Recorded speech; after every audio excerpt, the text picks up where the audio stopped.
Alright, welcome back to Dragon Age Origins. We're gonna go ahead and just check in on our party members, see if see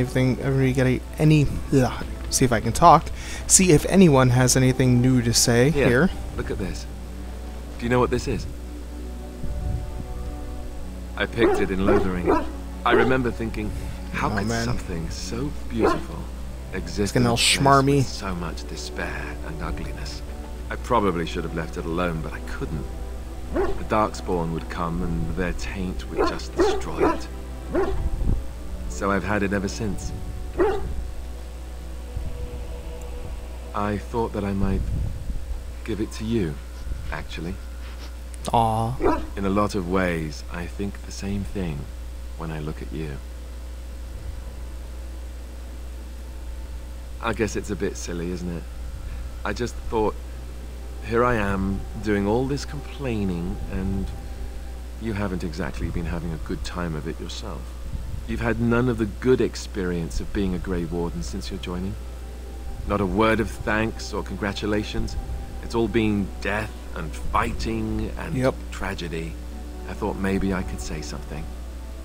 Tell you what a rare and wonderful thing you are to find amidst all this darkness.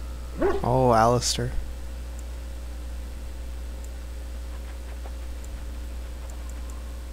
What else can I do? Write a poem? Pull your hair? I just saw the rose and I suppose I did it on impulse. Was it the wrong one? I'm glad you like it. Now, if we could move right on past this awkward, embarrassing stage and get right to the steamy bits, I'd appreciate it.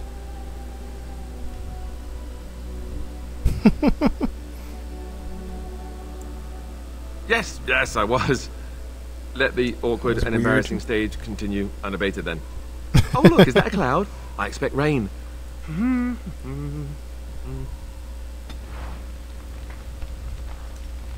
See if he has anything else to say before we move on to somebody else. Oh man, he's got this silly voice going on. It's all pretty much the same. Let's talk to Zevran. He's gonna hit on us too. Oh, this should be good. Go ahead. Well, the crows would have you believe that it is an involved process that takes years of training. The sort that tests both your resolve and your endurance. Survive that process and maybe, just maybe, you're good enough to start being considered one of them. But quite frankly, the truth is that all it requires is a desire to kill people for a living. It's surprising how well one can do in such a field. I don't know about that. It's simply a slightly different skill set from your average killer as I see it. An assassin simply specializes in striking from stealth, and in maximizing that first attack to be as lethal as possible. Debilitate your foe, either by poison or by crippling their limbs, makes any follow-up combat you need to engage in that much simpler. See? Getting paid for the act is beside the point. An assassin is more a tactical choice than a lifestyle. Of course, the crows like to pretend that their abilities are trade secrets, shrouded in shadows and wrapped in a blanket of mystery. So let's just keep this between you and me, shall we? Alrighty. Here I am. Oh, I certainly could, but I won't. I swore to the crows that the things they taught me were to remain a secret. And while, yes, they are already angry at me, I'd rather not push things, you see. You need to learn the arts of the crows in order to slay Darkspawn, do you? You seem to be doing fine as it is. If you are truly insistent, well, let me think about it. The crows are already angry at me, yes? Who knows? Alright, that'll be useful if we can get him to do that. Oh, this should be good. Go ahead. Well now, I imagine that's a very fair question. Being an assassin, after all, is a living, at least as far as such things go.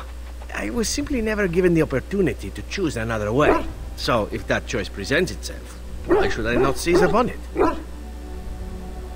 I don't know that I would put it precisely that way. I was but a boy of 7 when I was purchased. For 3 sovereigns, I'm told. Which is a good price, considering I was all ribs and bone and didn't know the pommel of a dagger from the pointy end. The Crows buy all their assassins that way. Buy them young, raise them to know nothing else but murder. And if you do poorly in your training, you die. It's a rough system. Of course. You compete against your fellow assassins, and those who survive are rightfully proud of it. In Antiva, being a Crow gets you respect. It gets you wealth. It gets you women. And men. Or whatever it is you might fancy. But that does not mean doing what is expected of you always. And it means being expendable.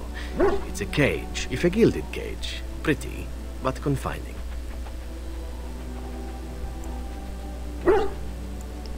Let's not I certainly flirt hope with him so. too. I have earned the Crows a great deal of money, and none of it has come easily. As for what I'll do in the future, presuming that there is one, I truly can't imagine. It might be interesting to go into business for myself, for a change. Far away from Antiva, of course. For now, naturally, I go where you go. Eventually can be a very, very long time, if one plays one's cards right. Come now, enough chit-chat. Talking about the Crows summons them, you know. Any Antivan fishwife could tell you so.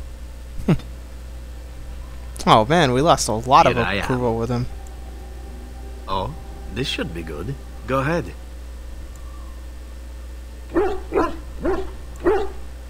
And why not?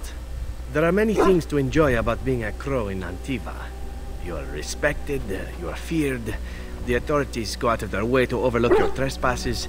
Even the rewards are nothing to turn your nose up at. As for the killing part, well, some people simply need assassinating. Or do you disagree? Now there's an interesting word, innocent. How many men do you know who can claim to be truly innocent? It's gonna But get philosophical. if you're talking generalities, such as children and relatives and bystanders and such, never on purpose. But it happens. It's unfortunate, but death comes to us all. If not me, then some wasting disease, or a fall down the stairs, or at the hands of a darkspawn. It's all relative in the end. Death happens, as we like to say, and when I get paid for it, death happens more often. As far as enjoying the act of killing itself, why not? There is a certain artistry to the deed, the pleasure of sinking your blade into their flesh and knowing that their life is in your hands.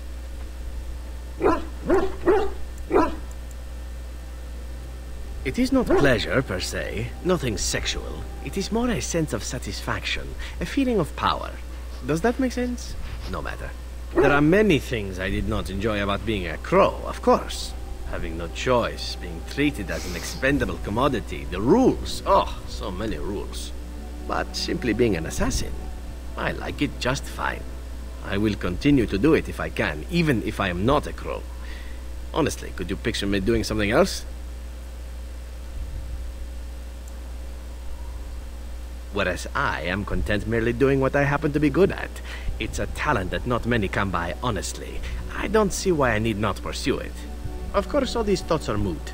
Chances are still good that you and I will perish, eaten by darkspawn or slain by the Crows at some point. Very gruesomely, I imagine. But it is pleasant enough to chat about. Come, let's move on while our boots still have some wear in them. Now we got 1 point back with him. Let's talk to her real quick and then we'll Something leave. you need? Yes?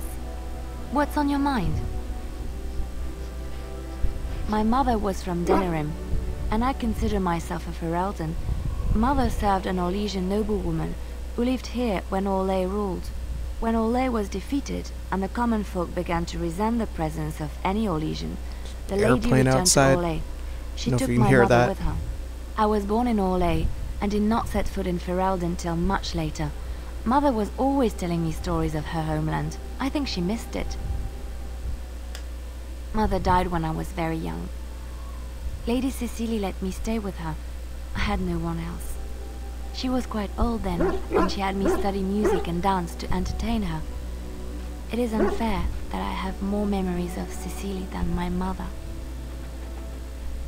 Strangely, the only thing I really remember of Mother was her scent. She kept dried flowers in her closet amongst her clothes.